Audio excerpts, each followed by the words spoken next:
गजने मुझसे मुका गोविंद कहने वाला था, केवल वो निकल पाया और जैसे ही वो निकला भगवान गरुड़ पर सवार होकर के आए और अपने हाथों से गिरा के मारा और गज को जल से बाहर निकालते हैं। जैसे ही गज को जब भगवान निकालते हैं ना तो गज ने पूछा भगवान से, प्रभु हमने आपको बुलाया, आप मेरे बुलाने से आए लेकिन आपने वो दाल पहले गिराका कर दिया, ऐसा क्यों? हाँ तो भगवान कहते हैं कि मैं अपने भक्तों का तो उद्धार करता ही हूँ। ये बात आप लोग समझ रहे? भगवान कहते हैं मैं अपने भक्तों का उद्धार तो करता ही हूँ, लेकिन जो मेरे भक्तों के चरण पकड़ लेता है उनके उद्धार में उनसे पहले कर देता हूँ। तो आप कुछ ना करें, केवल भगवान के भक्तों के चरण ही अगर पकड़े रहे उद्धार हो जाएगा। फिर तो बोला नहीं जाते। अब आप देखो ये कथा, एक हाथी की कथा लिखने की क्या जरूरत थी भागवत में? हाथी की कथा क्यों लिखी जाती है? इसीलिए लिखी क्योंकि ये कथा हर घर में हो रही है। ये आपकी ही कथा है, हर किसी के साथ हो रही है। क्या ये हाथी कौन है? गज। गिरा लड़का रे सरोवर में। ध्यान में पूरी बात समझ में आई। गज गज है जीव। गज का अर्थ क्या है? जीव यानी हम। और गज सरोवर में कीड़ा करता है। तो सरोवर क्या? सरोवर माने संसार। इस संसार सरोवर में जीव पत्नी बच्चों के साथ रह रहा है। उसका पैर किसने पकड़ा? गिरहा ने। हिंदी में गिरहा माने क्या होता? गिरहा माने घर। गिरहा माने घर। देखो गिरहा ने हम आपका पैर पकड़ के रखा है। संसार सरोवर में जीव या अपने बच्चों के साथ रहना, घर ने हमारा पैर पकड़ लिया है, गिरहा ने पैर पकड़ लिया है। अच्छा घर ने पैर पकड़ा है कि नहीं? नहीं पकड़ा। कई लोग सोच रहे होंगे महाराज जब घर ने पैर पकड़ा तो हम लोग यहाँ कथा में कैसे है? कई लोग सोच रहे होंगे अगर घर ने पैर पकड़ा है तो फिर कथा में कैसे आए? हाँ तो कथा में कैसे आए ये भी आप समझ लो। एक किसान को अपना खेत भी काटना है और उसे जानवर को भी चराना है। ये तो एक साथ दोनों काम वो कर नहीं सकता, उसे क्या करना पड़ेगा? उसने एक उपाय सोचा, खेत में जानवर गाय भैंस लेकर गया, उसने खूब बड़ी रस्सी ली, बड़ी रस्सी, और बड़ी रस्सी में एक रस्सी गाय के पैर में बांध दिया और दूसरा रस्सी का लिया, खेत के बीच में खूंटा गाड़ दिया, डंडी गाड़ दी, उसी से बांध दिया। अब देखो वो जानवर पूरे खेत में जाएगा, पूरे हर जगह घूमेगा, आएगा, लेकिन रहेगा कहाँ? जहाँ उसका वो डंडी गड़ी है ना, उस वही रहेगा भाई। ऐसे ही आप लोग जाओ चाहे जाओ, कहो चले जाओ, अब यहाँ आ तो गए हो, लेकिन आज 6 बजे तक ही गए हो, जैसे घड़ी में 6:30 बजे कितना उठ के चल लो, कहाँ जाओ, कहाँ जा रहे? घर पे जा रहे, घर जा रहे, जाओ लेकर जाओ घर में। इस घर ने हमारा पैर पकड़ के रखा था और छूटता नहीं है। घर क्या है? माया रूप घर है। एक छत के ऊपर एक सुराई रखी थी, सुराई देखी आप लोगों को? सुराई इसकी पतली गर्दन होती है, उस सुराई में चने पड़े हुए थे, चने।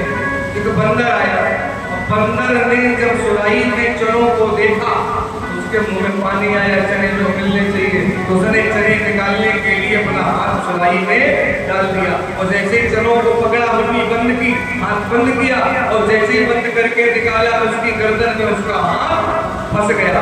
अब वो बार-बार निकाले लेकिन निकले ही ना, कई बार प्रयास किया, हाथ नहीं निकले, तो बंदर को लगा सुराई ने हमें पकड़ लिया है।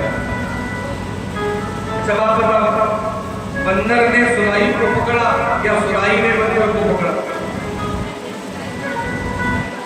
दिमाग लगा, सुराई ने बंदर को पकड़ा या बंदर ने सुराई को पकड़ा? सुराई बंदर को पकड़ सकती या बंदर सुराई को पकड़ सकता? तो पकड़ा किसने किसे?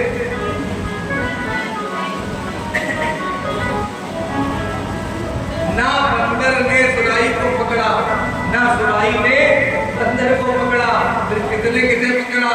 जो माया रूपी चने बंदर के हाथ में है, जब तक वो चनों को छोड़ेगा नहीं, माया छूटेगी नहीं, तब तक हाथ निकलेगा नहीं। यही क्रिया हमारे साथ जब तक ये माया छूटेगी नहीं, तब तक भजन भक्ति भगवत प्राप्ति होने वाली नहीं है। राधे राधे। क्योंकि माया के मनोराज्य में मनुष्य की बुद्धि का गलत काम नहीं करता है। भगवान ने हाथी पर कृपा करी, उसके बाद दैत्य और देवताओं का युद्ध हुआ। भगवान के कहने पर दैत्य और देवताओं ने समुद्र मंथन किया। समुद्र मंथन में से 14 रत्न निकले। सबसे पहले क्या निकला? हलाहल विष, जहर। वो जहर किसने पिया? भोले बाबा ने। जब जहर निकला, जहर का प्याला, तो सभी देवताओं ने विचार किया, इस जहर का एक अंश भी पृथ्वी पर गिरा तो अनर्थ हो जाएगा। कितने विषैले जहर को क्या करें? भोले बाबा में ही सामर्थ्य है, उन्हीं के पास चलो। तो कैलाश पर्वत पर जहर लेकर के आए।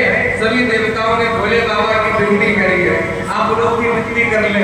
सभी लोग बोल ले, ताली बजा के बाबा का ध्यान कर ले। अरे मुझे शिव को मनाना है, जरा देर लगेगी। मुझे शिव को मनाना है, जरा देर लगेगी। मुझे शिव को मनाना है, जरा देर लगेगी। और जल भी चढ़ाना है, जरा देर लगेगी। मुझे शिव को मनाना है, जरा देर लगेगी। मुझे शिव को मनाना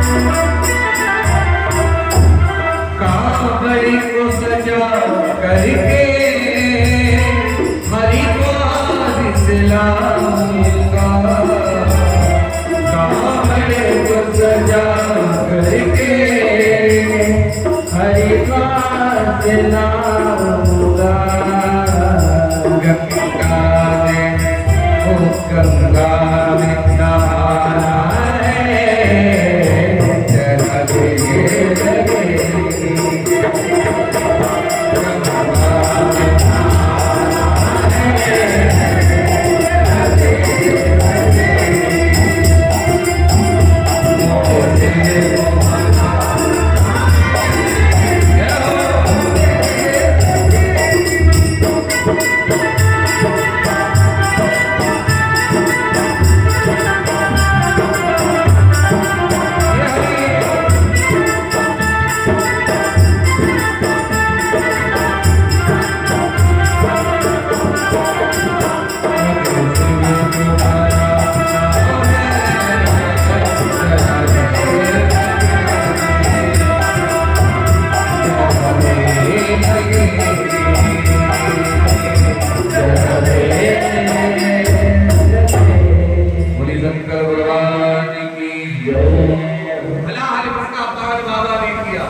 देखो जिन्होंने अमृत पिया, अमृत पीने वाले कौन कहलाए?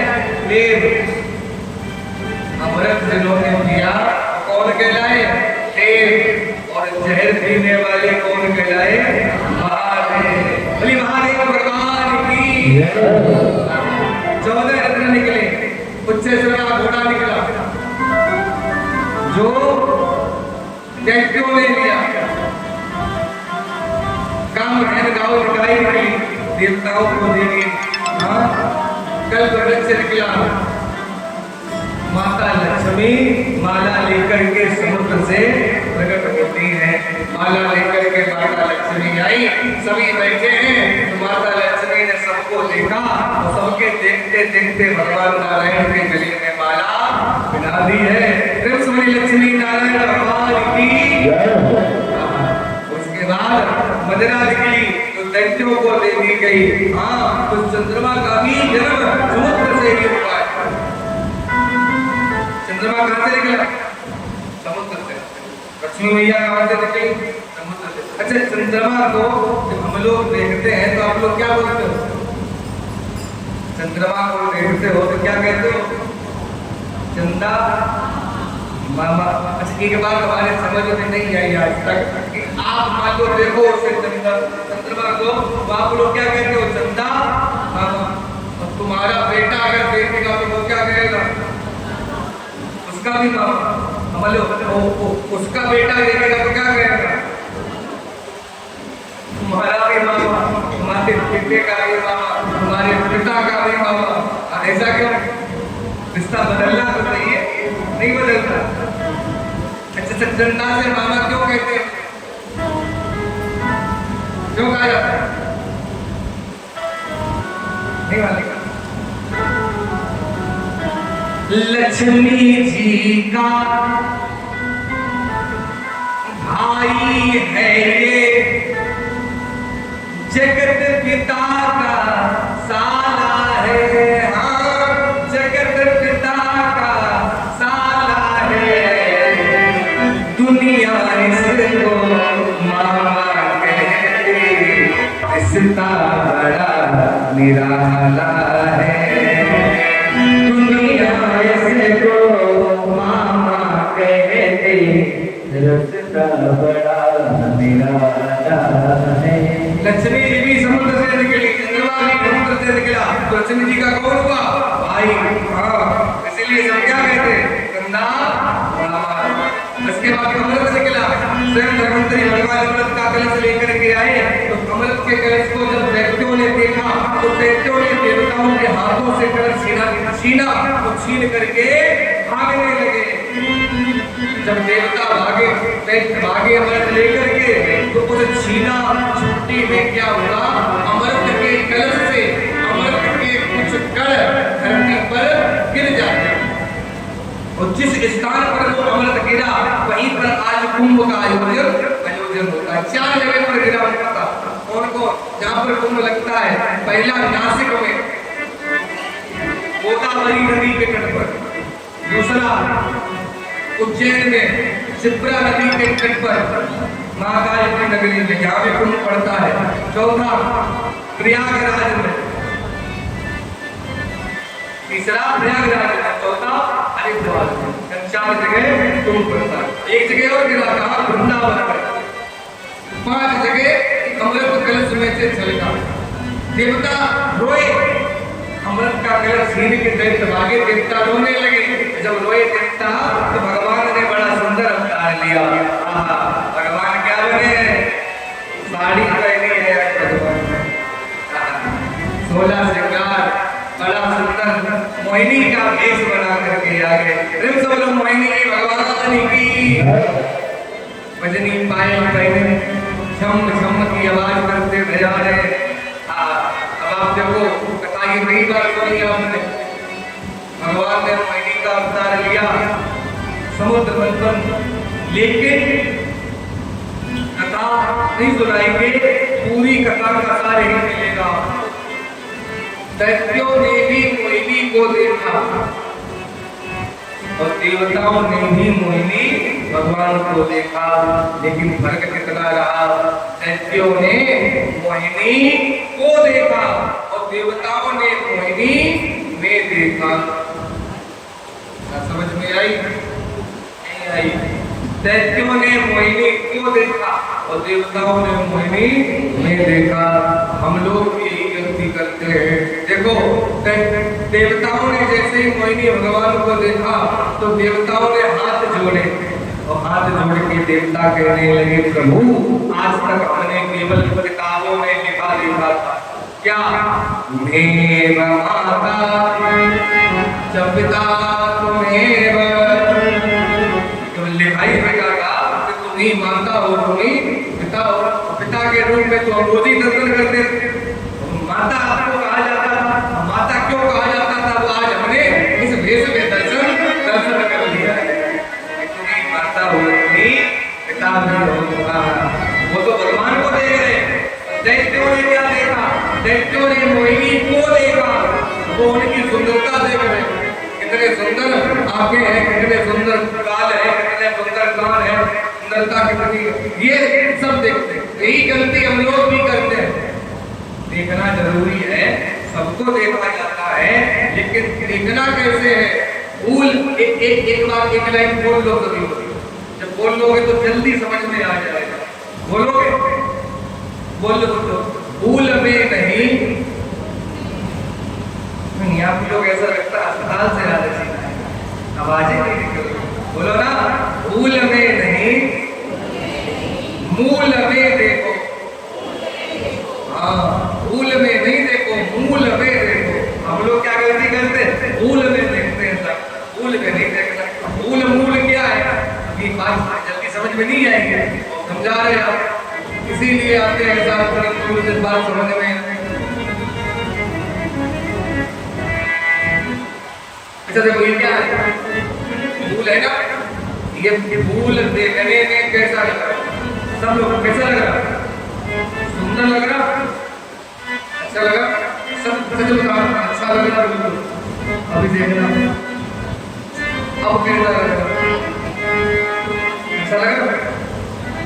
नहीं लग रहा? पहले भी सुंदर नहीं था। सुंदर क्यों लग रहा था? पहले इसलिए लग रहा था क्योंकि ये अपने मूल से जुड़ा था। ये क्या है? मूल। और मूल से जैसे अलग हुआ वैसे सुंदरता खत्म। अब सीधा सीधी भाषा में चले। अब किसी के कान सुंदर है, आयरन है, गोल्डन है, सिल्वर है, मान लो सब सुंदर है, आदमी मर जाए, मरने के बाद होठ सुंदर है, होठ निकाल के आप फ्रिज में रख दो, सुंदर बचेंगे? आंखें सुंदर है, आंखें निकाल के फ्रिज में रखो, सुंदर बचेंगे? हाँ नहीं। क्यों? जब तक भीतर श्याम सुंदर है तब तक ही बाहर की श्याम सुंदर है। और भीतर श्याम सुंदर नहीं तो बाहर की श्याम सुंदर नहीं। हाँ, कोई सुंदर छवि सामने आए, सुंदर चेहरा सामने आए, उसको देखने में कोई अपराध होगा? बिल्कुल नहीं होगा। एक काम आप करें, क्या? कोई सुंदर छवि सामने, स्त्री हो पुरुष हो कोई भी हो, सामने आए उसको देखो, लेकिन उसको देखने से पहले 1 मिनट के लिए अपने नेत्र बंद कर लो, आंखें बंद कर लो और आंखें बंद करके एक बात सोचो, क्या जब ये इतना सुंदर है, ये इतना सुंदर है तो इसको बनाने वाला मेरा वो इतना सुंदर होगा। तो उसका बनाया हुआ ये कार्टून इतना सुंदर है तो बनाने वाला कारीगर कितना सुंदर होगा। अरे नाम है तेरा कारण वाला, वो तेरा दर्शन होगा। जिसकी प्रतिमा कितनी सुंदर, वो कितना सुंदर,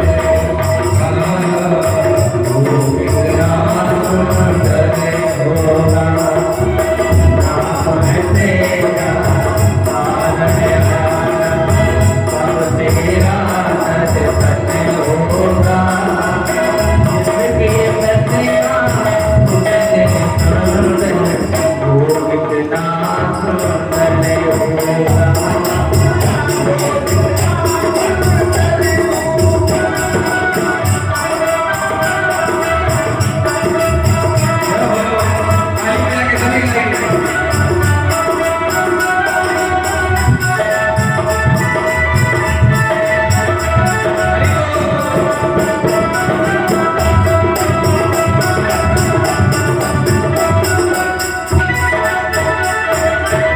तुमने तारे लाखों प्राणी, ये संतों की वाणी है, संतों की वाणी है, ये संतों की वाणी है।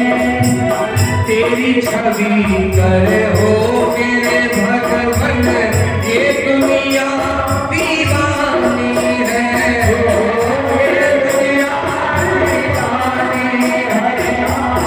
ये दुनिया दीवानी है। भाव से तेरी पूजा रचाऊं, भाव से तेरी पूजा रचाऊं, जीवन में मंगल होगा। जिसकी प्रतिमा इतनी सुंदर, वो कितना सुंदर होगा, वो कितना सुंदर होगा। नाम है तेरा कारण वाला, अब तेरा दर्शन होगा। जिसकी प्रतिमा इतनी सुंदर, वो कितना सुंदर होगा, वो कितना सुंदर होगा। जिसकी प्रतिमा इतनी सुंदर है तो वो कितना सुंदर होगा। ये बात और आप समझ लें, जब तक हमें वो सुंदर लगता है, मैं लाख रुपए की बात बता रहे आपको, जब तक हमें वो सुंदर लगता है तब तक हमारे ऊपर कोई कष्ट परेशानी आई नहीं सकती, कोई मुसीबत नहीं आ सकती। और जिस दिन जिस टाइम भगवान से सुंदर हमें दुनिया लगने लगती है, दुनिया की वस्तुएं लगने लगती है, उसी दिन समझ लो मुसीबत को आमंत्रण देना हो जाता है। क्यों? राम जी की कथा सुनो।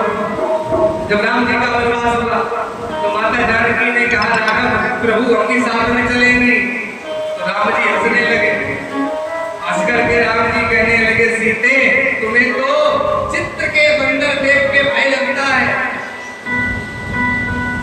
हाँ, जब मैया जानकी का विवाह होकर के अयोध्या में आया तो ये भगवान राम मैया जानकी को मैया कैकेयी के घर में लेकर के गए।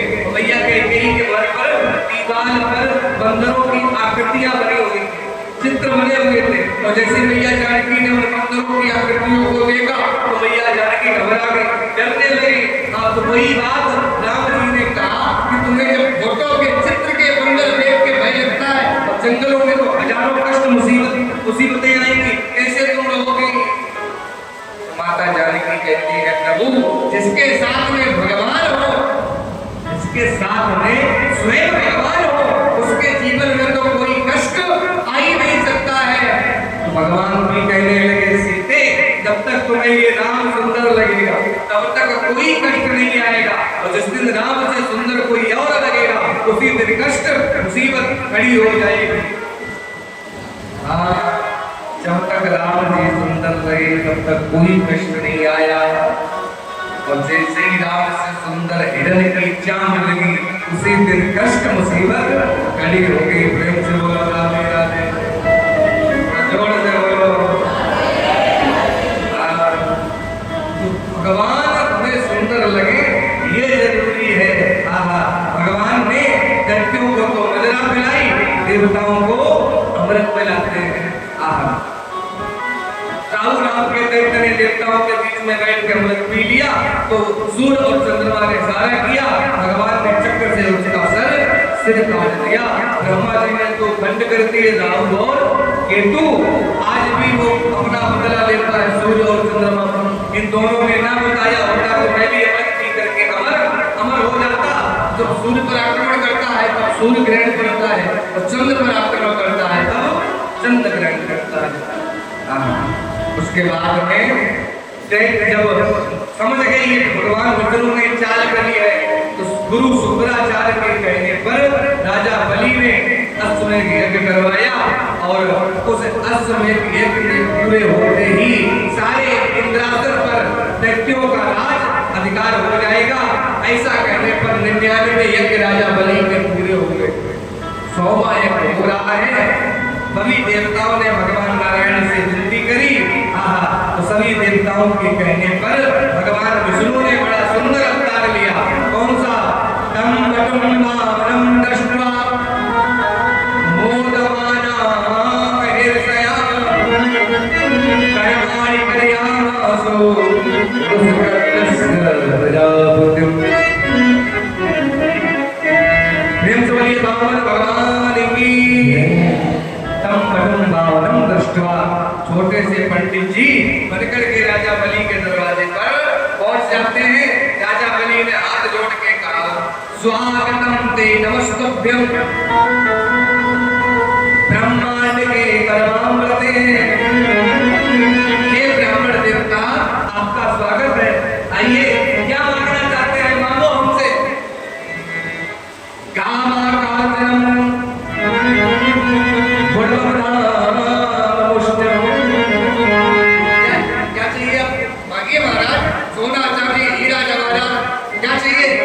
भगवान बोले हमें ये कुछ नहीं चाहिए, सोना चाहिए ना हीरा चाहिए ना गाय चाहिए, कुछ नहीं चाहिए। गाय को आए राजा बलि ने भगवान से मजाक किया, वास्तव किसी ने नहीं किया। राजा बलि कर रहा क्या बोला?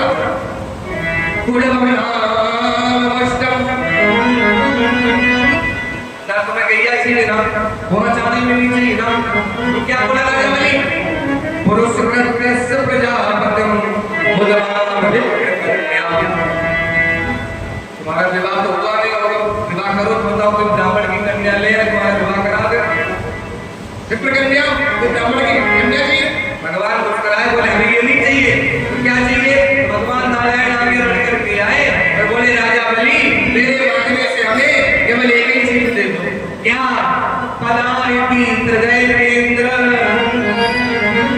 संयतानि पदाम। हमारे मांगने से 3 कदम भूमि हमें दे दो। राजा बलि हंसने लगा, हंसता हुआ बोला महाराज आप हमारी बदनामी कराएंगे कोई आए। अगर आपको मांगनी है तो 1-2 बीघा मांग लो, 1-2 प्लाट मांग लो। 3 कदम भूमि से क्या होगा? लोग सुनेंगे, अखबार में न्यूज़ छप जाएगी, लोग क्या कहेंगे? इतना बड़ा राजा बलि एक ब्राह्मण को केवल 3 कदम पृथ्वी दान में दी। भगवान मुस्कुराते हुए बोले राजा बलि हमें 3 कदम पृथ्वी चाहिए, और वो भी अपने ही पैरों से नापे। अब तो राजा बलि और तेज था। क्यों? महाराज 1.5 फटके तो आप पूरे बन के आए, छोटे छोटे पैर वो आप कह रहे हो अपने पैरों से नापेंगे। हाँ देना हो तो दो, नहीं तो मना कर दो। नहीं महाराज रुको, अभी हम संकल्प करते।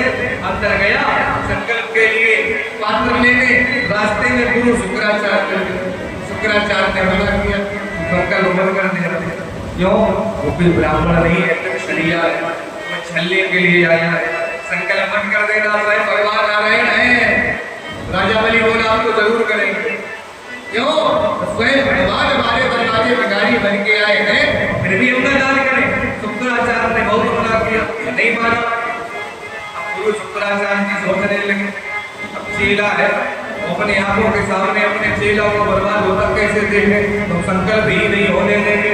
शुक्राचार्य जी ने क्या किया, तो सागर लेके आया था, तो सागर की नली में अपनी आंख लगाकर कहीं बैठे, जब जल ही नहीं निकलेगा तो संकल्प कैसे होगा। भगवान ने संकल्प बोला, महाराज जल छोड़ो।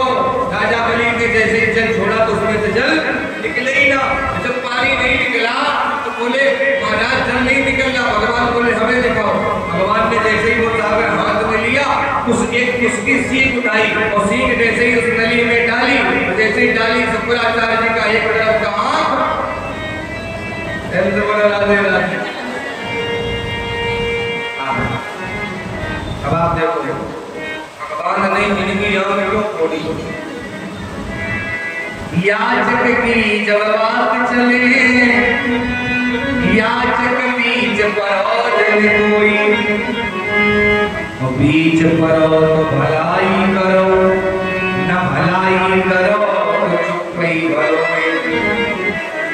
कहीं देने लेने की बात हो रही हो, कोई दान दे रहा हो, कहीं कोई पुण्य कर रहा हो, आप उसके बीच में पहले तो पड़े न, बात समझ लें आप, पहले तो उसके बीच में बोले नहीं, और बीच में अगर बोले तो उसके भले की बात करें, इतना नहीं और करो, हाँ ज्यादा करो, बीच करो तो भलाई करो और न भलाई करो तो चुप ही भलोई।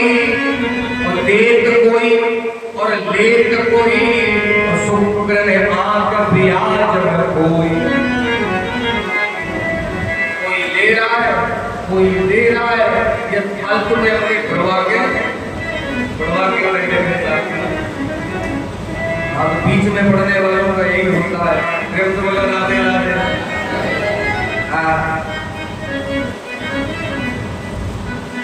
संकल्प हो गया, भगवान ने कहा राजा बलि संकल्प हो गया।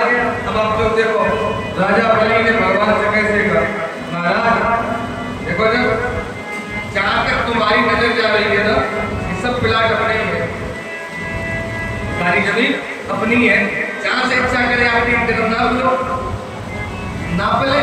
हाँ भगवान ने अपने दंड को सीधा किया और जैसे ही सीधा करके अपने शरीर को आकृति को बढ़ाना शुरू किया, जैसे ही भगवान बड़े भये, कितने बड़े भये, राजा बलि आके फाड़ फाड़ के देख रहा, कितना बड़ा रूप भगवान ने किया। पग पाताल शीश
तीन कदम मांगे और 2 कदम में ही भगवान ने तीनों लोग नाप लिए और फिर छोटे से बन के राजा बलि के सामने खड़े हो गए।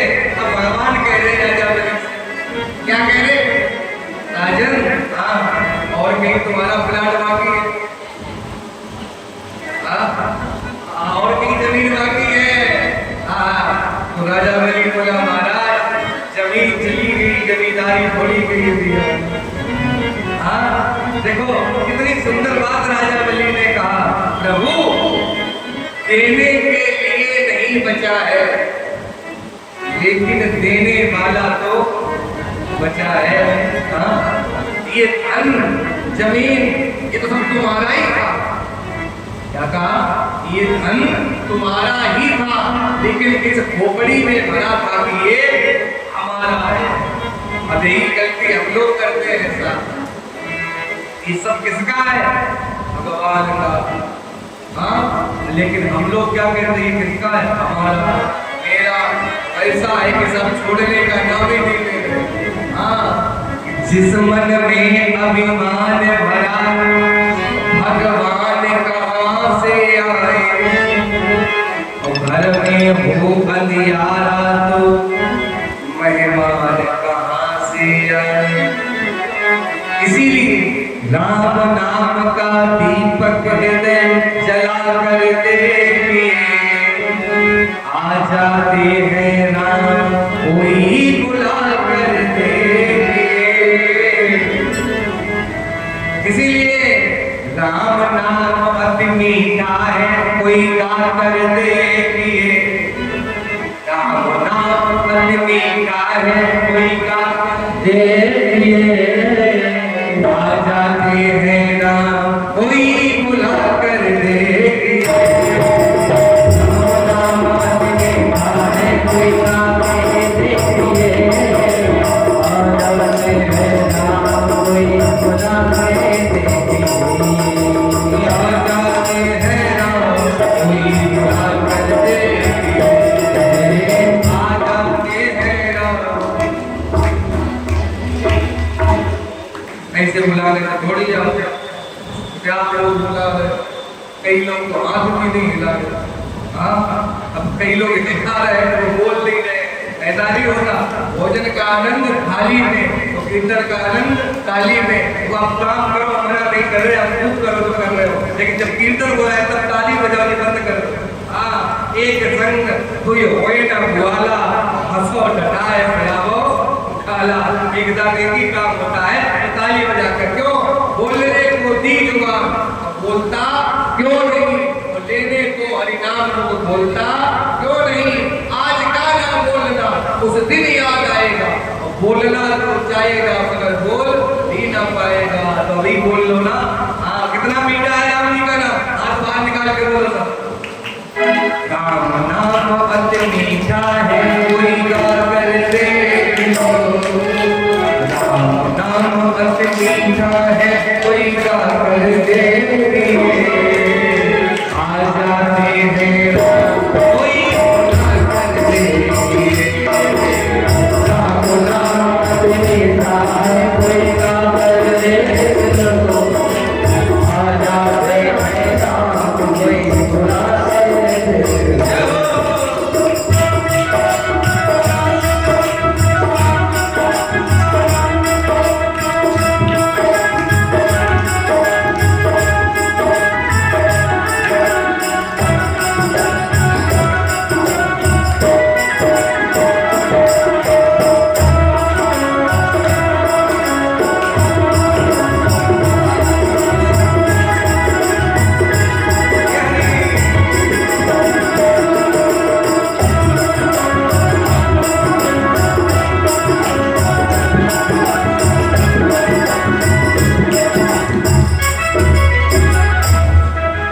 मन भगवान का मंदिर है, क्या मैल कहाँ दे देना। मन भगवान का मंदिर है, क्या मैल कहाँ दे देना। हीरा जगमग मोल मिला, इस दर्द का हारा देना। हीरा जने मोल मिला, इस दर्द का हारा देना। हर से प्रभु प्रगटे है, प्रगटा के देखिए। हर से प्रभु प्रगटे है, प्रगटा के देख लो। आ जाते हैं राम कोई बुला के देख लो। आ जाते हैं राम कोई बुला के देख लो। राम नाम अति मीठा है, कोई गा कर देख लो।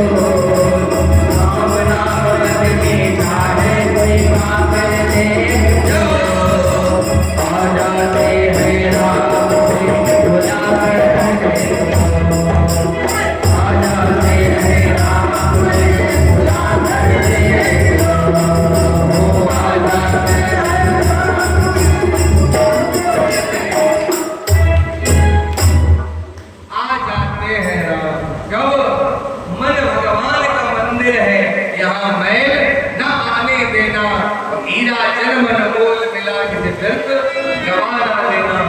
पत्थर से तब करते हैं प्रगटाकर देखे आहा। राजा बलि ने कहा महाराज 2 कदम तो हो गए, तीसरा कदम कहाँ रखना है आप ये बताओ। देने वाला बड़ा होता है या लेने वाला? दान बड़ा होता है या दानी? बड़ा कौन? दान या दानी? दानी। देने वाला बड़ा होता। भगवान ने भी यही कहा जब हम बड़े हैं। राजा बलि ने बोला कि वो तीसरा कदम आप हमारे सिर पे रख के पूजा कर लो, हम ही बड़े हैं। भगवान ने तीसरा कदम राजा बलि और विंध्यावली के सिर पे रख करके फोड़ किया। अच्छा ले लिया, शरीर भी ले लिया। अब भगवान को लगा हमने इनका जो भी लिया है सब वापस तो करना ही है, तो केवल ये दिन रोकने आए थे, अब वापस कैसे करें? भगवान ने राजा बलि से कहा ऐ राजा बलि, हाँ हम तुमसे बड़े प्रसन्न हैं, तुम्हारे जैसा दानी कोई नहीं देखा। आप तुमने अपने शरीर का ही दान कर दिया, तो सदा सदा के लिए तुम्हारा ये नाम इतिहास में लिख गया है। कोई रुपए का, पैसे का, सोने का, चांदी का दान करेगा तो केवल दान ही बोला जाएगा। कोई सोना, चांदी, पैसा, हीरा कुछ भी दान करो क्या बोला जाएगा? दान ही बोला जाएगा। और जो अपने शरीर का दान करेगा देश के लिए उसे क्या कहा जाएगा? बलिदान। हाँ बलिदान हमारे नाम के साथ दान जोड़ा गया। तो मांग लो क्या मांगना चाहते हो? राजा बलि कहने लगा हम क्या मांगे, हम तो कुछ मांग ही नहीं सकते।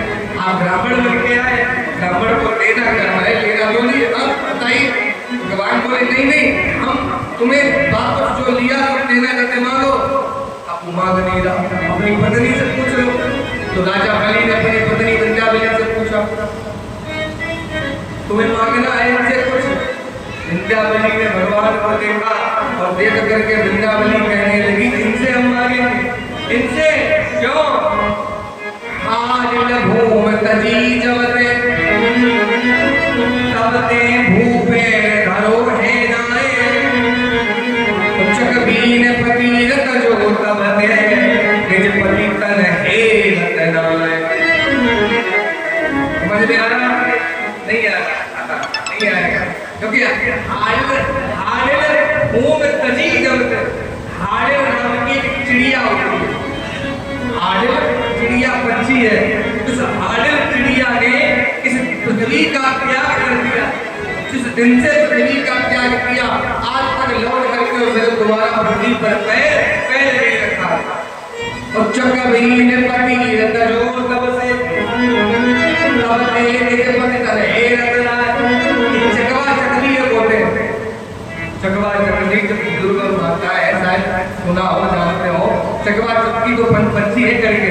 हाँ इनको ये वरदान है कि कभी रात्रि में ये दोनों साथ नहीं हो सकते कि कुछ भी हो जाए। हाँ तो आज तक जब तक अलग रहे तब तक साथ में नहीं हुए।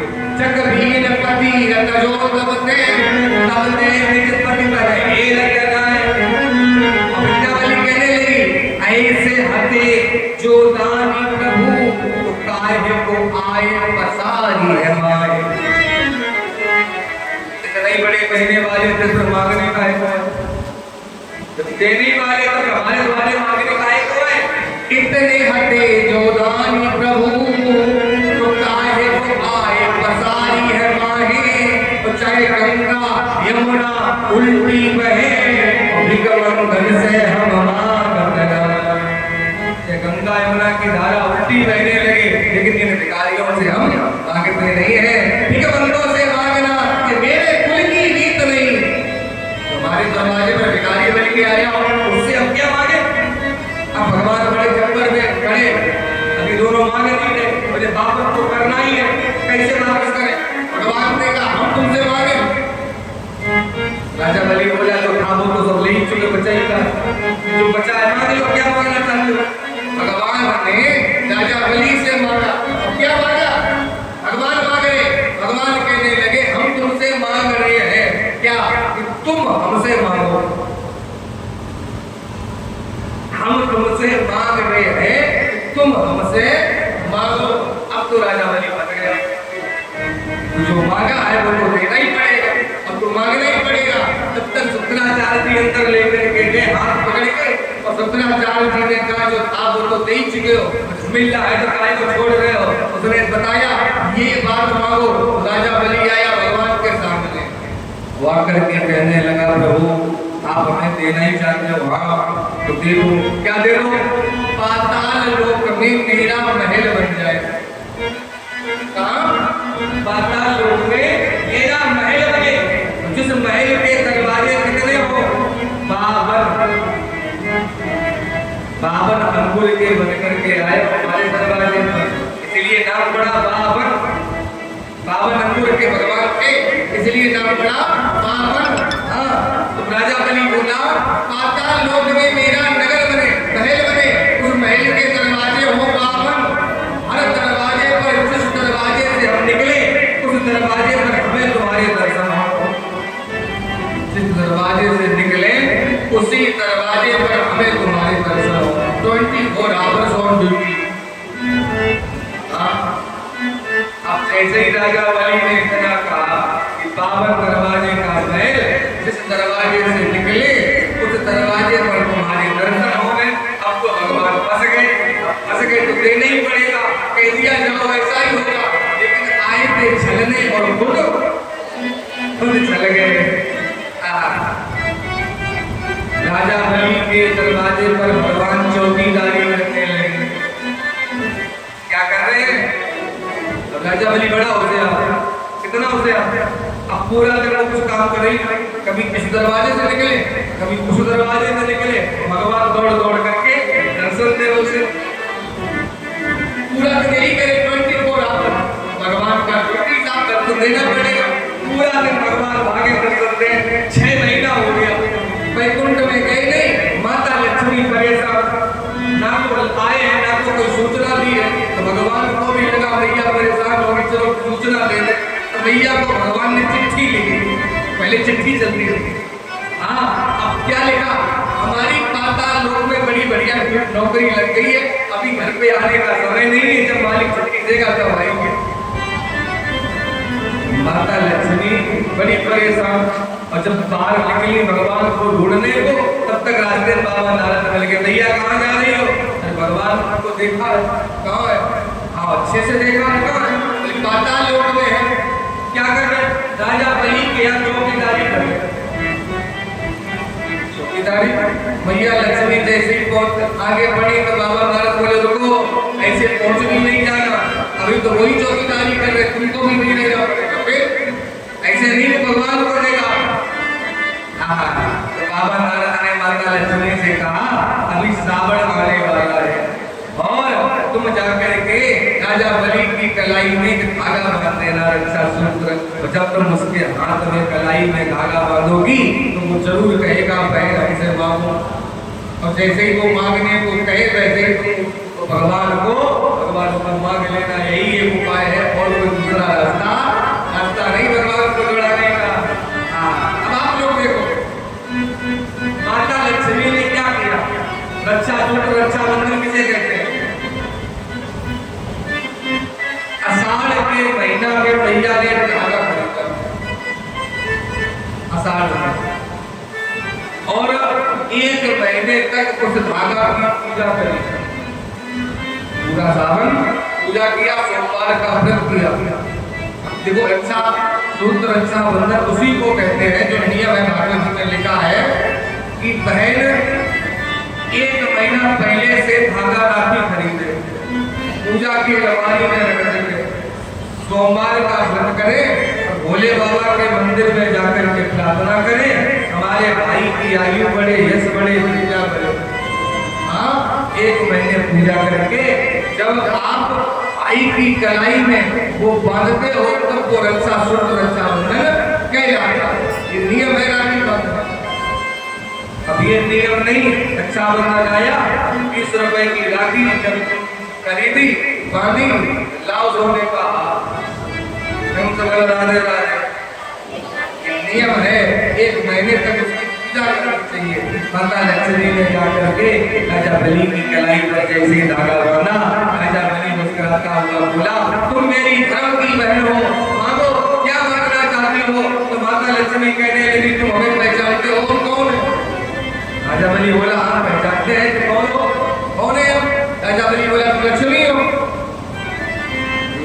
मैया मुस्कुराती हुई बोली, तुम हमें पहचानते हो कि मैं लक्ष्मी हूँ, फिर भी तुम हमसे कह रहे हो मांगने को, लक्ष्मी से कह रहे हो मांगने को। तो राजा बलि कहता है, बहन कितनी भी पैसे वाली क्यों ना हो जाए, कितनी भी बड़ी क्यों ना हो, लेकिन भाई का कर्तव्य है, हाँ फर्ज है, अच्छा सूत्र बंधाने के बाद कुछ देना ही पड़ता है। मांगो क्या चाहिए? तो माता लक्ष्मी कहने लगी, तुम कहीं रहो, तीनों लोगों में मेरा कारोबार है, टर्नओवर ज्यादा है, अकेली हम देख रेख कर नहीं पाती है, हमें देखने के लिए एक आदमी की जरूरत है, अपना ये चौकीदार गेट कीपर हमें दे दो। जैसे ही माता लक्ष्मी ने कहा, राजा बलि समझ गया, हाँ हम तो इन्हीं को समझते थे कि दोनों के दोनों चलिया है। हाँ भगवान का हाथ लिया, माता लक्ष्मी को दिया, और जैसे ही भगवान राजा बलि के यहाँ से आगे बड़े चलने लगे, तब तक ये घटना और घट गई। क्या? राजा बलि की मैया आ गई और उन्होंने भगवान का रास्ता रोक लिया। हाँ, पर भगवान का रास्ता रोक करके राजा बलि की माँ कहने लगी, क्या अली हुई मैं नाजरी बहलोचन के साथ। पहले अपने यहाँ सती प्रथा थी, पति के मरने के बाद पत्नी को पति के चिता पर ही सती होना पड़ता था। तो राजा बलि की माँ भगवान से कहने लगी, प्रभु आज मैं अपने को बड़ा धन्य मानती हूँ, तो जब मेरे पति बहलोचन की मृत्यु हुई तो लोगों ने कहा पति हो जाओ, पर सती नहीं हुई। क्यों नहीं हुई? आज मुझे अपने जीवन का सौभाग्य लग रहा है। क्यों? भली हुई मैं नाजरी और बहलोचन के साथ, मेरे सुख के सामने हरी पसारो। अगर मैं मर जाती तो ये कैसे देखती कि मेरे बेटे के सामने भगवान गाड़ी भर करके हाथ पसारे खड़ा है, प्रभु आप हार गए, मैं जीत गई। राजा बलि की मां की बात सुनते भगवान बोले, क्यों हार गए? अब तो हिसाब बराबर हो गया, हमने तुम्हारे बेटे की जमीन ली वापस कर दी, तुम्हारे बेटे का बैल लिया वापस कर दिया, सब वापस कर दिया, आपके हिसाब किताब बराबर है, सब बराबर है। हाँ, जैसे ही कहा सब वापस कर दिया, तब तक राजा बलि की मैया कहने लगी, प्रभु आपने हमारे बेटे की बहन लिया दे दिया, जमीन ली दे दी, सब लिया, सब कुछ दे दिया, लेकिन एक चीज अभी नहीं हुई। क्या? अभी हमारे बेटे ने तुम्हें अपनी बहन लक्ष्मी वापस करो, वापस करो। भगवान ने सुना, मुस्कुराने लगे। भक्त बिना ये कुछ भी नहीं है, भक्त है इनकी जान, भगत के बस में है भगवान। राजा बलि को भगवान मन चाहा वरदान देकर के अंतर्ध्यान होते हैं। आइए परीक्षित जी ने पूछा है, महाराज अब आप हमें संक्षेप में भले सुनाए, बताएं कि त्रेता में राजा दशरथ के घर में प्रभु श्री राम 4 स्वरूपों से अवतार लेकर के कैसे आए हैं। चलो अयोध्या नगरी की तरफ सभी लोगों को ले चलते हैं, आओ से सभी लोग गुनगुनाए हमारे साथ ताली बजा करके दर्शन करें अयोध्या के, फिर राम जी का अवतार करें। अयोध्या कौन कौन गया? कितने लोग गए हो आप? काफी लोग गए।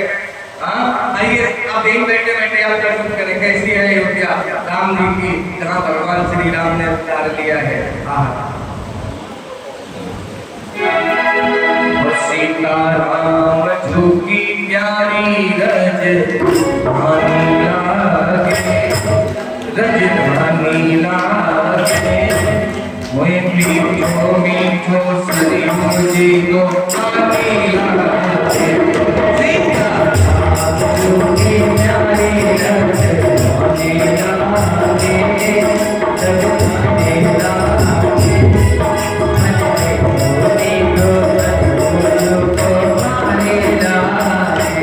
सीता राम झुकी प्यारी रज धानी लागे।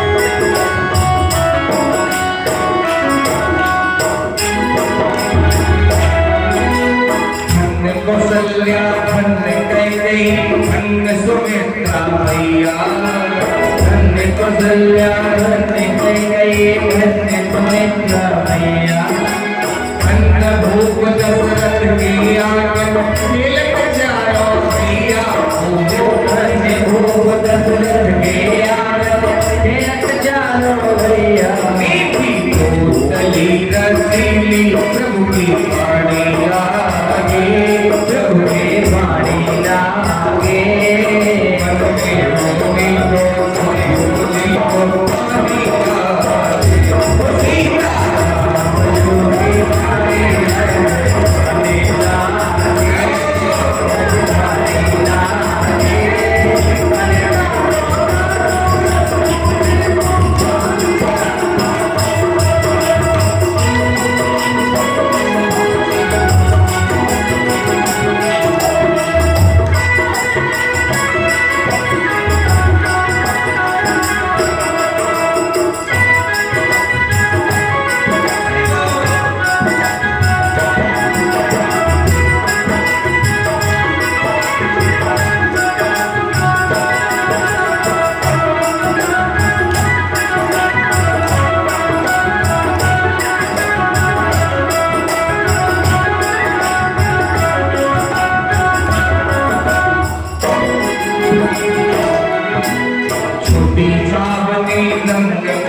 हनुमान कड़ी अंग सुंदर छोटी सामने रंग महल हनुमान कड़ी अंग सुंदर राजमहल के अंदर का अंदर क्या है रंग महल छोटी सामने रंग महल हनुमान कड़ी अंग सुंदर छोटी सामने रंग महल हनुमान कड़ी अंग सुंदर स्वयं जगत के मालिक बैठे कनक भवन के अंदर स्वयं जगत के मालिक बैठे कनक भवन के अंदर सीता राम जी की शोभा सुहानी लागे सुहानी लागे हमें जोगी तो कलियुगी तो पानी लागे सीता राम जोगी प्यारे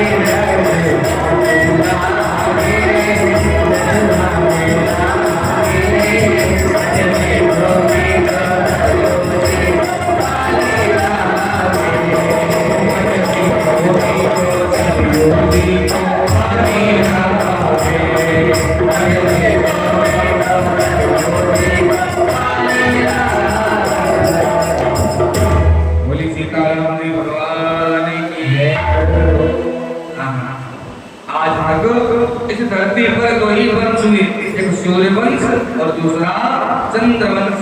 जहाँ सूर्य वंश में राम जी आए और चंद्र वंश में भगवान कृष्ण आए हैं। सूर्य वंश की गाथा आप सुने। सुखदेव भगवान कहते हैं खटवाक दीर्घ गुस्सा रंग कसमात प्रस्रवा महाराजा दशरथो भवत। जो रामचरितमानस के प्रेमी हैं, जो रामायण पढ़ते हैं या सुनते हैं, विशेष करके आप ध्यान दें। राम जी की पावन कथा आप श्रवण कर रहे हैं। सुखदेव भगवान कहते हैं सूर्य वंश में राजा हुए खटवान, खटवान के पुत्र हुए दीर्घबाहु, दीर्घबाहु के पुत्र हुए रघु, रघु के पुत्र हुए अज, अज के बेटा हुए महाराज दशरथ। अयोध्या के राजा दशरथ जी हैं। तीन इनकी रानी है। कौन कौन? कौशल्या, कैकेयी और सुमित्रा। तीन वार्ताएं हैं। तीन रानियों के बीच में महाराज रह रहे हैं। और रामचरितमानस में बाबा ने बड़ी सुंदर बात लिखी है। क्या लिखा? एक बार पूरी रामचरितमानस में बालकांड से लेकर उत्तरकांड तक ऐसी 27 चौपाई बाबा ने लिखी है, जिसमें एक बार शब्द आगे जुड़ा है। कितनी? 27। पूरी रामचरितमानस को आप पढ़ें, जिस चौपाई में एक बार लगा हो वहां समझ लो कोई विशेष घटना घटित हो रही है। तो जरूर विशेष बात यहाँ पर है।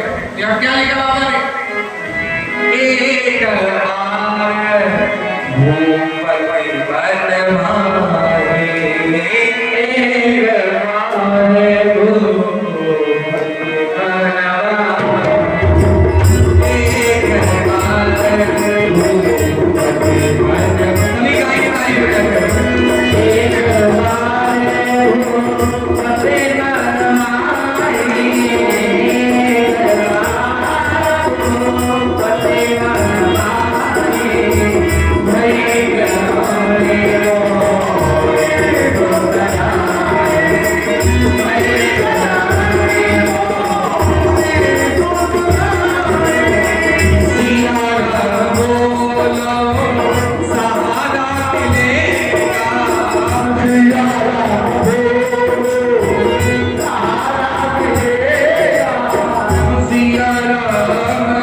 एक बार भूपति बन भाए, एक बार भूपति बन एक बार भरत जी के मन में गिलानी हुई, चिंता हुई। क्या नहीं गिलानी मोरे सुत लाई।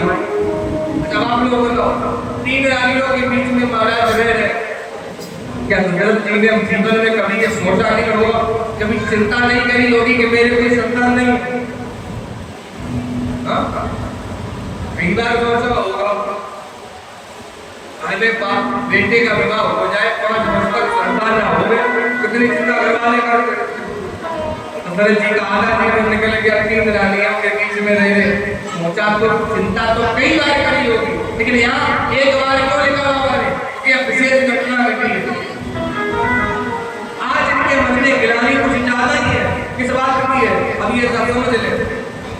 महाराज दशरथ दैत्य और देवताओं के बीच में देवासुर संग्राम युद्ध हो रहा था।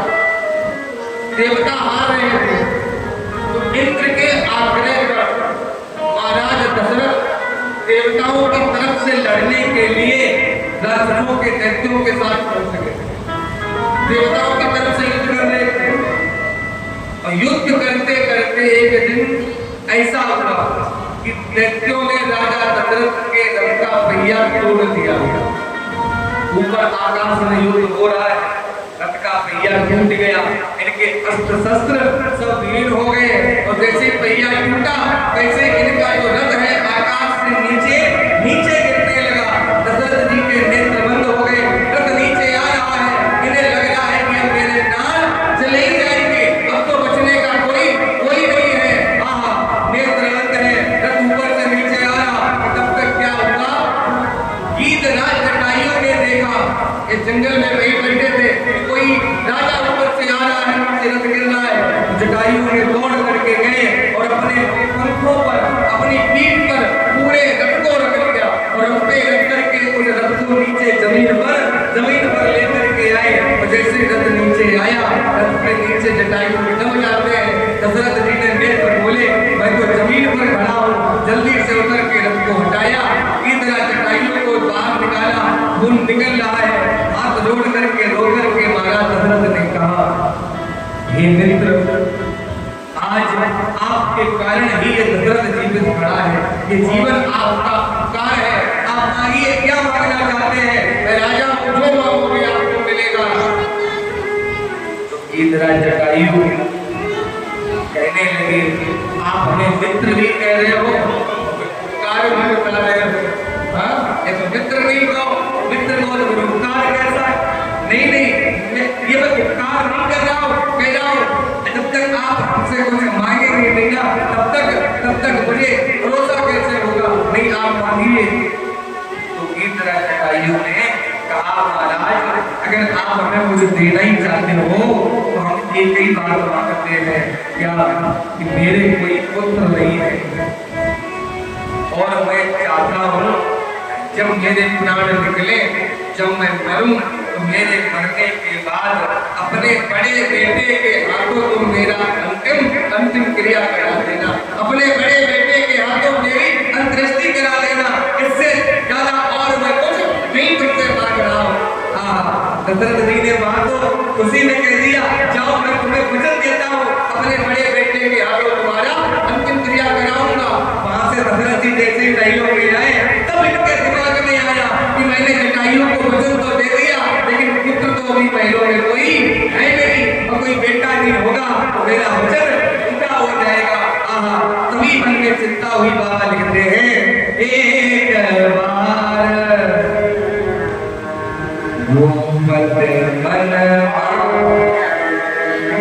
यहीं पर चिंता हुई, मेरे कोई पुत्र नहीं है।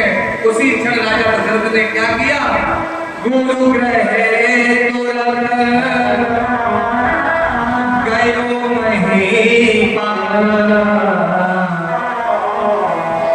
चरण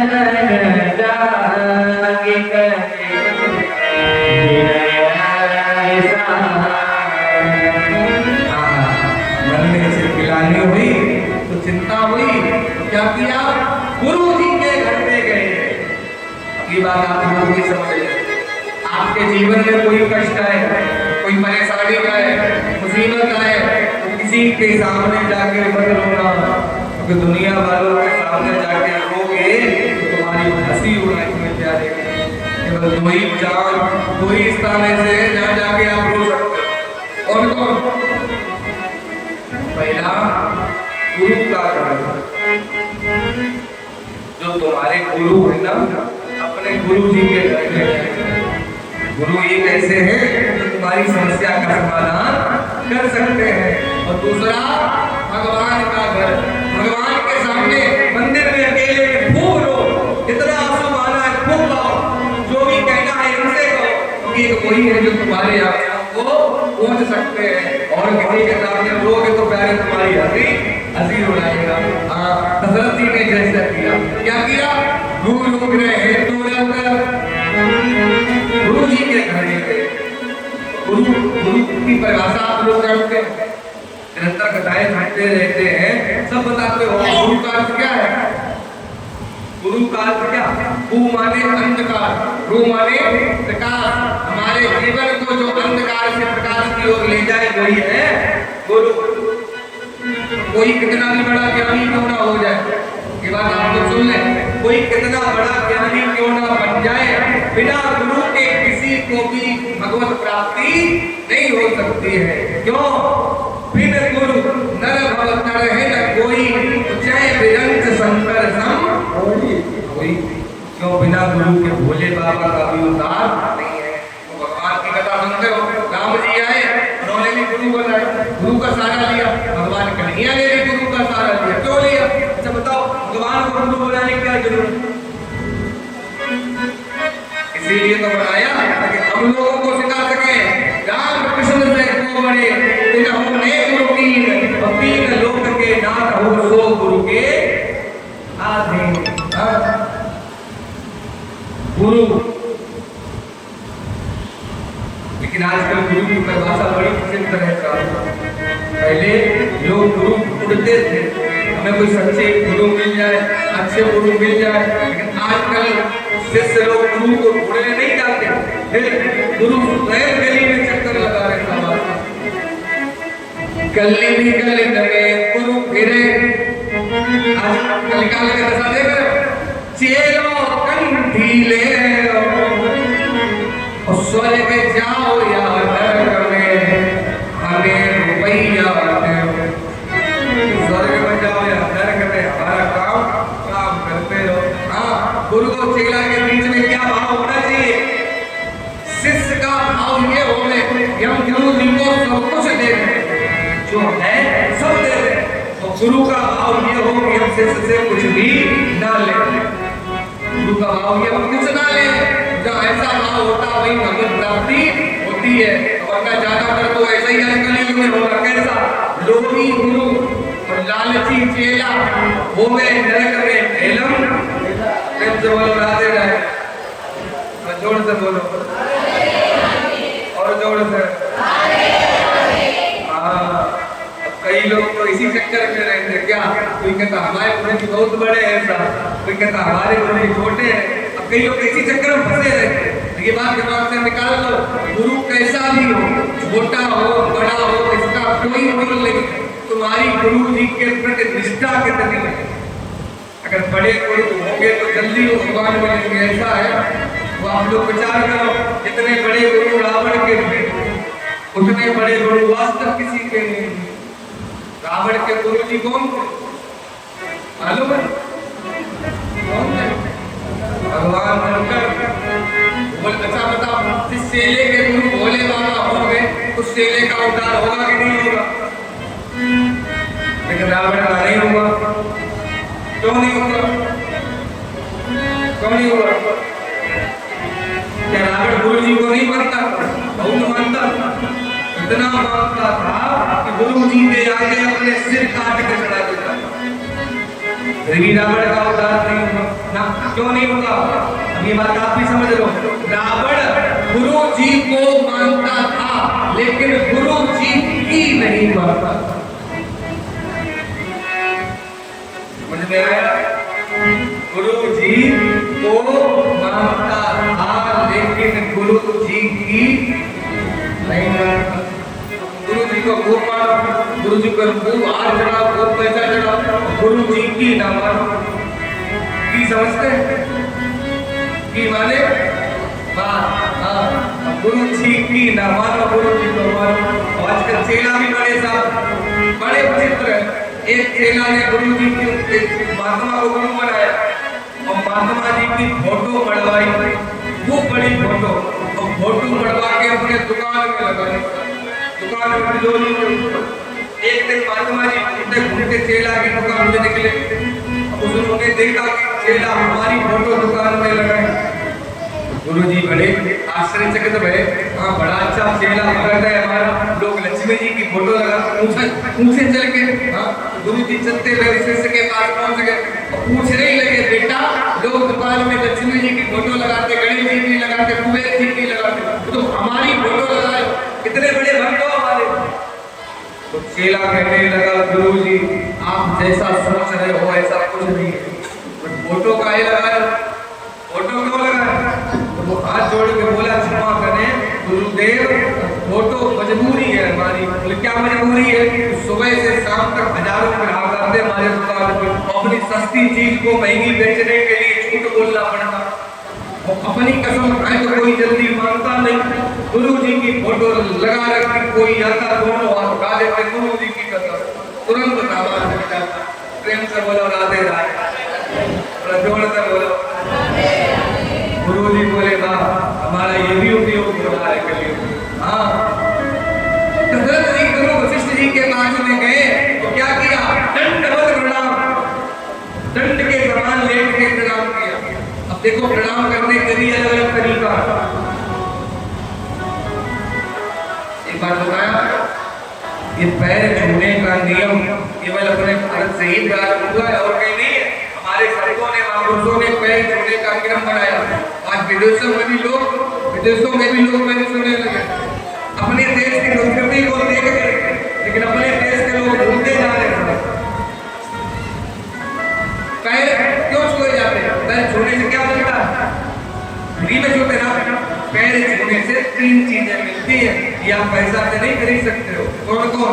आयु, यश और विद्या। ये आशीर्वाद से ही हमें प्राप्त होता है।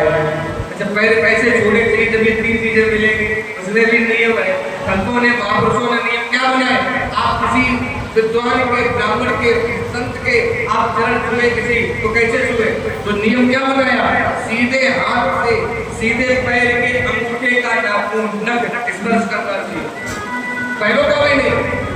और बाएं हाथ से बाएं पैर के नखों को स्पर्श करना चाहिए। हाँ, किसी किसी श्रेष्ठ व्यक्ति के आपने नखों को स्पर्श ऐसे किया, उसने अपना हाथ आपके सिर पे रख दिया, उसका तेज आपके अंदर ट्रांसफर हो जाता है। ये नियम है पैर छूने का। ये 3 चीजें आपको मिलती है।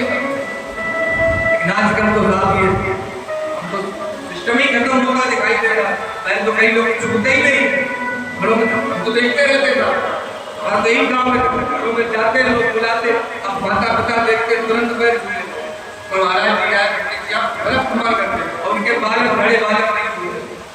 अब बालक नहीं छूते तो उन्हें सिखाया गया होता वो छूए, पढ़ने तो ले जाएंगे मीडियम में पैर काटते छूए। हाँ तो माता पिता इशारा करेंगे, इशारा कैसे करते थे देखो समझ में आते। अब मुँह से तो कहीं नहीं सकते, सामने इशारा करेंगे देखो। हम लोग अंधे पहले पहली वाली दिखाई तो देता है। अब जैसे ही इशारा किया तो बालकों में आगे पैर छुए, लेकिन छुए कैसे ये भी आप देखो, खड़े खड़े ऊपर से घुटने झुके साथी से लगा दिए, घुटने ही झुके। अब तो पैर छूने का नियम कि घुटने छूने का नियम। अच्छा घुटने का है हमारे समझ में तो यही इसका अर्थ है भगवान के घुटने टूट जाए हमें अच्छा लगे। बड़ा जोर से बोलो प्रणाम करना जरूर आपको सिखाई है। हाँ ये ऐसे ही आप संस्कृति संस्कार वालों को सिखा सकते हैं। एक जगह राम कहानी सुनाते हैं ज्यादा अपने यहाँ एक बालक आया कि गुरुजी ने कहा आप हम सुबह उठ के सूर्य भगवान को जल चढ़ाएंगे। हमने कथा में बताया कि जितने पढ़ने वाले बालक है बालिकाएं हैं उनको सुबह कोई पूजा पाठ ना करें, भले मंदिर में ना आप भेजे, लेकिन एक काम कराना शुरू करें क्या कि स्नान करके सुबह जल्दी सूर्य भगवान पर एक लोटा जल आप चढ़ाना सिखा दे। क्यों? सूर्य भगवान बुद्धि के देवता हैं और सूर्य पर जल चढ़ाने से बुद्धि प्रबल होती है और चंद्रमा पर जल चढ़ाने से मन शांत रहता है। हाँ बुद्धि ठीक करनी हो, प्रकट करनी हो, रोज सूर्य भगवान को जल ले। हाँ हमने कथा में बताया एक बालक आ गया राम को, महाराज सूर्य भगवान को जल चढ़ाने का मंत्र बता दो हम भी चढ़ाएंगे। मैंने कहा ठीक है बेटा बता दिया उसे। पर सुबह उठ जल्दी चढ़ाना 7 साढ़े 6 बजे साथ सूर्य भगवान निकले। कितने बजे उठते? बोले गुरु जी जल्दी कैसे कर सकते? हमने कहा है बोले 8 बजे तो हम सोते ही उठते 8 बजे उठते। वहाँ कोई बात नहीं, अपने माता पिता से बता दो हम उनको बोल देंगे तुम्हें जल्दी जगा दिया करेंगे। हाथ जोड़ के बोला महाराज माता पिता से तो कहना ही नहीं। बोले क्यों? वो तो 11 बजे सो गए उठते। अब कई घरों में ऐसा कल्चर आज भी है, रात के 11-12 बजे उनका भोजन होगा, 2 बजे टीवी बंद होगी और सवेरे 10 बजे तक गेट नहीं खुलेगा, पड़ोसी भरा पड़ा रहे, कोई लेना देना नहीं। कल्चर है समय का कोई नहीं है। दशरथ जी ने प्रणाम किया, गुरु जी ने उठाया, कहने लगे अरो वीर धैर्य रखो, तुम्हारे यहाँ 4 बालकों का जन्म लिखा है। दशरथ जी ने अयोध्या में पुत्रेश यज्ञ कराया, संतों ने आकर के यज्ञ किया।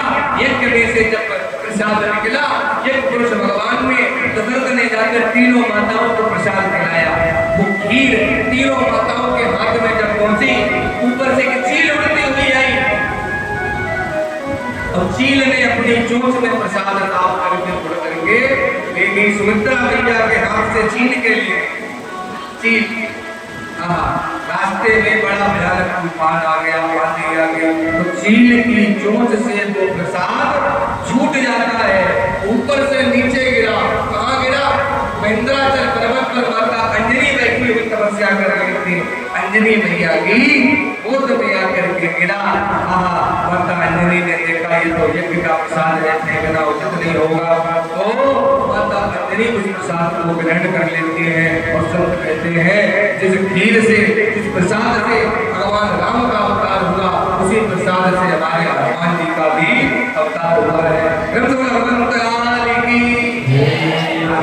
तीनों माताओं ने प्रसाद को ग्रहण किया। ग्रहण करने के बाद में तीनों माताएं गर्भ को धारण करती हैं। धीरे धीरे समय जब बढ़ा, 10वां मास लगा है, अयोध्या में यज्ञ होने लगे। यज्ञ का अनावरण हो रहा है, वेद मंत्र बोले जा रहे हैं। भगवान के अमृत होने का समय जब आया, कौन सा समय था? त्रेता में जब राम जी आए थे। रामायण में लिखते हैं नौमी तिथ मधुमास पुनीता सकल जित हरि प्रीता। मधुमास, मधु माने मीठा। 12 महीनों में सभी में से अच्छा महीना कौन सा होगा? चैत्र का। इस महीने में एक दिन ऐसा आता है, दिन रात बिल्कुल बराबर होते हैं। चैत्र का महीना है, अवधि पर चंद्र है, शुक्ल पक्ष है, दिन मंगलवार है, दिन के 12 बज रहे हैं। और तिथि कौन सी है? नौमी तिथि है। नौमी तिथि है। भगवान राम आने वाले हैं। माता कौशल्या के सामने चतुर्भुज रूप में भगवान विष्णु प्रकट हो जाते हैं। विष्णु भगवान की और भगवान नारायण को देखा। माता कौशल्या बोली, प्रभु आप यहाँ क्यों आए हो? भगवान नारायण कहते हैं, भैया हम तुम्हारे पुत्र बन के आए और हमें बालक बनना आता नहीं है। ये कौन कह रहा है? भगवान कह रहे हैं भैया कौशल्या से, हमें बालक बनना आता नहीं है, हमें सिखा दो। भैया कौशल्या बोली, प्रभु ऐसे बालक थोड़ी बन के आया जाता है। आप तो पूरे पिताजी बने खड़े हो, इतना बड़ा रूप, इतना साक्षात भुजाएं, फिर ये भुजाएं ब्रश करो, श्रृंगार ब्रश करो, छोटे हे जाओ। भगवान छोटे होने लगे, तनिक छोटे हे पाए। अब ठीक है भैया, अरे इतना बड़ा थोड़ी बालक होता, फिर आप एक दिन के बिल्कुल छोटे बन जाओ। जैसे कहा तो भगवान छोटे होते होते बिल्कुल छोटे हो गए। भैया कौशल्या की गोद में लेट गए। और जब गोद में लेट गए फिर पूछा, भैया अब ठीक है? भैया कौशल्या बोली, बाकी सब तो ठीक है, लेकिन बोलना बंद करो। जब बालक का जन्म होता तो बोलता थोड़ी है तुम्हारी तरह, फिर बोलना बंद करो, रोना शुरू करो। जब बालक पैदा होता है तो वो रोता है। भगवान बोले, हम काहे को रोए? हमारे दुश्मन रोए, रावण हम काहे को रोए? भैया ने इशारा किया, उसी क्षण भगवान ने रोना शुरू कर दिया है। सरकार की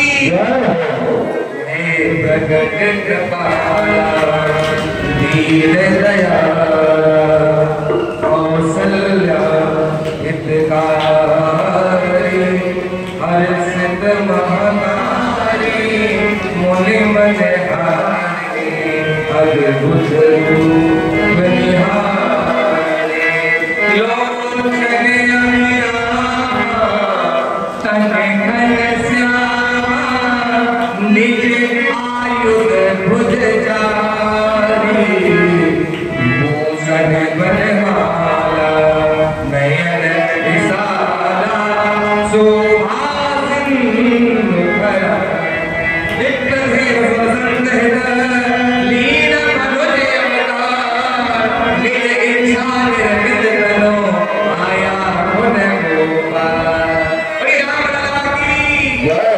ऐसे ही भगवान रोए। भैया कौशल्या के महलों से दासी भागी, महाराज दशरथ को बताया, महाराज बधाई हो, महारानी कौशल्या ने राजकुमार को जन्म दिया है। दशरथ जी ने सुना, माला तारी दासी को पकड़ा दी। वो जैसे ही गई, तब तक कई भैया के भवन से एक दासी भागी आई, तो बोली, महाराज बधाई हो। क्यों? महारानी कई ने सुंदर राजकुमार को जन्म दिया है, उसको भी मार दिया। अब वो चल जा ही पाई, तब तक माता सुमित्रा के महल से 2 दासियां आई और आवाज लगाई, महाराज बधाई हो, महारानी सुमित्रा ने 2 राजकुमारों को जन्म दिया है। और बाबा रामायण में लिखते हैं, दशरथ पुत्र जन्म सुनता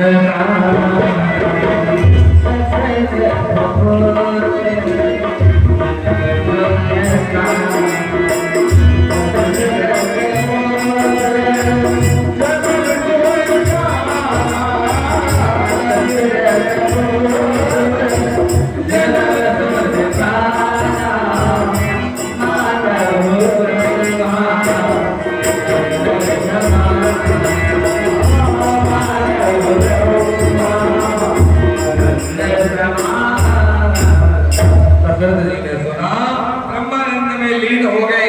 सारी अयोध्या में शोर हो गया। अयोध्या के सब नर नारी पागलों की तरह रामलला के दर्शन करने को दौड़ पड़े हैं। जिस दिन रामलला अयोध्या में आए, अयोध्या के हर घर में बधाई बधाई बजने लगी है। आप लोग भी एक छोटी सी बधाई डाल ले, फिर यहीं पर कथा को हम विराम करेंगे। समय पूरा हो चुका है।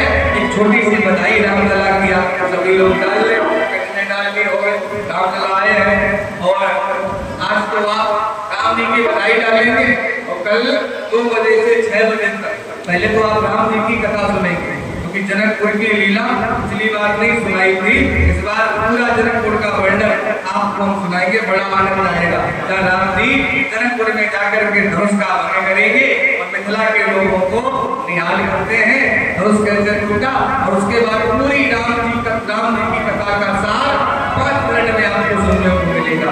ये राम कथा रामायण क्यों लिखी गई, किसके लिए लिखी गई। हाँ, अगर राम जी नहीं होते तो भारत की माताओं का क्या होता। बड़ा सुंदर पूरी रामायण का सार आपको मिलेगा। और उसके बाद में भगवान श्री कृष्ण अवतार की कथा, नंद कर आनंद भयो जय कन्हैया लाल की। कल बिहारी जी का अवतरण होगा। अभी आप राम जी की बधाई डालें, कल भगवान कन्हैया की बधाई में शामिल होंगे। आइए खड़े हो जाए जिन्हें भी बधाई डालें। और राजा दशरथ जी की बधाई बाज रही, राजा दशरथ जी के बधाई बाज रही, राजा दशरथ जी के बधाई बाज रही, बधाई बाज रही।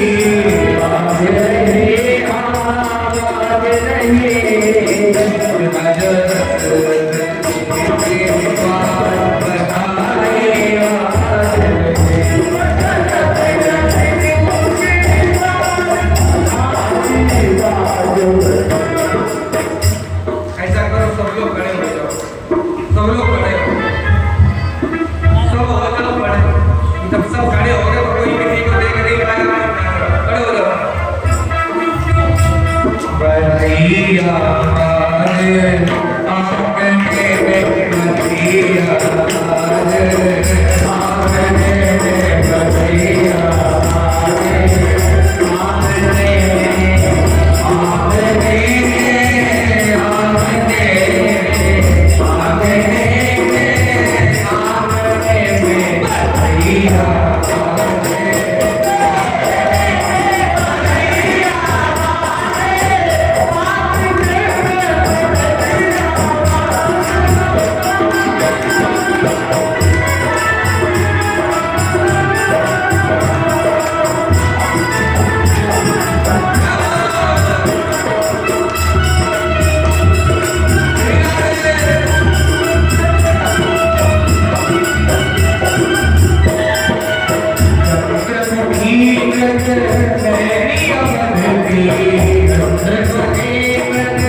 सखियां आई ब्रज के सब सखियां आई नाचे गाए सब खुशी मनाए नाचे गाए सब खुशी मनाए चलो रे सखी ना बदलो रे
कल चौथा दिन है और कल बिहारी जी का अवतार होगा तो मैं निवेदन करूंगा जितने भी लोग कल कथा सुनने आए तो आप लोग एक एक वोट बढ़ा करके लाए लाते नहीं हो एक काम और करके लाना तो आप आए कल तो पीले ही वस्त्र पहन के ज्यादा अंदर हो सके तो क्योंकि बिहारी जी आएंगे तो लगना चाहिए कि आप भगवान के अवतार के लिए आए हैं तो पीले ही कपड़े पीले वस्त्र पहन के आए तो जिनके पास पीले ना हो मैं पड़ोसी तो दाल पड़ लेकिन खाना पीला ही करेंगे क्योंकि आप जब पीले बन करके आओगे तब यहाँ आपको यशोदा का लाल मिलेगा बधाई में आनंद आएगा सभी समय से कल आएंगे और खाने शामिल होके आएंगे आनंद में सभी लोग बांटेंगे। राजा राम जी की आरती उतारो सखिया राजा राम जी की आरती उतारो सखिया राजा राम जी की आरती उतारो सखिया राजा राम जी की आरती उतारो सखिया उतारो सखिया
हनुमत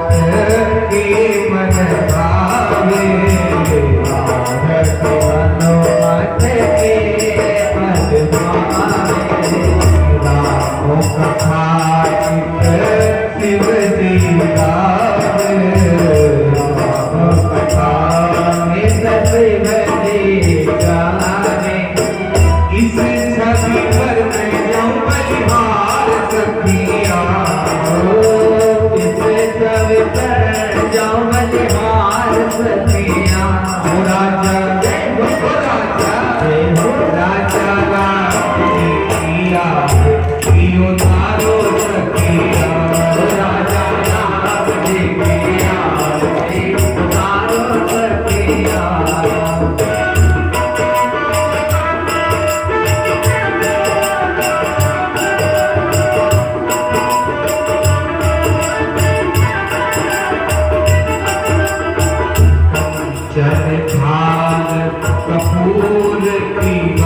करें दिन राती